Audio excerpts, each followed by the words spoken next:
খুবই আনন্দিত।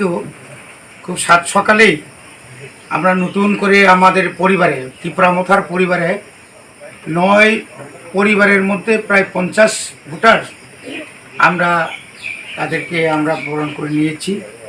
দীর্ঘদিন যাবৎ তারা বিভিন্ন দলের বিভিন্ন সময় তারা ছিলেন।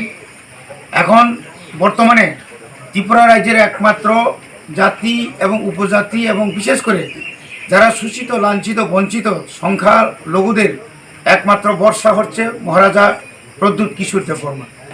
সেই প্রদ্যুৎ কিশোর দেববর্মার ত্রিপুরা মথাতে ওনার আদর্শ এবং নীতি অনুপ্রাণিত হয়ে ওরা আমাদের দলে এসছেন এবং আগামী দিনে ওরা আমাদের সঙ্গে থাকবে এবং গ্রেটার ত্রিপুরাল্যান্ড মানে দাবিকে আরও শক্তিশালী করার জন্য, এই দাবিকে আদায় করার জন্য আমাদের সঙ্গে ওরা থাকবে। বিশেষ করে আমাদের এখানে মণিপুরী সম্প্রদায়ের আমাদের ভাই এবং বোনরা এবং আমাদের যারা এখানে অনেক বয়স্ক আছেন, দীর্ঘদিন যাবত তারা বিভিন্ন দলে আসছিলেন, তাদেরকে আমরা আমাদের পক্ষ থেকে আমরা বরণ করে নিলাম এবং আগামীতেও আমরা তাদের পাশে আমরা থাকব। বিশেষ করে আমাদের বাবুরাম বাবু আমাদের ক্যান্ডিডেট উপযুক্ত।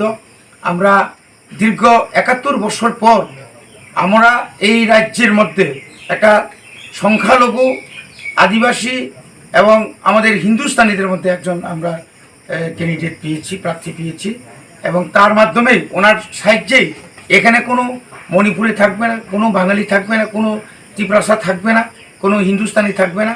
আমরা এই এলাকাকে উন্নয়ন করার জন্য ওনার বিধানসভাতে উনি আমাদের হয়ে কথা বলবেন এবং এটা আমরা সবাই আশা রাখবো, আমরা আশীর্বাদ করবো। হামবাই।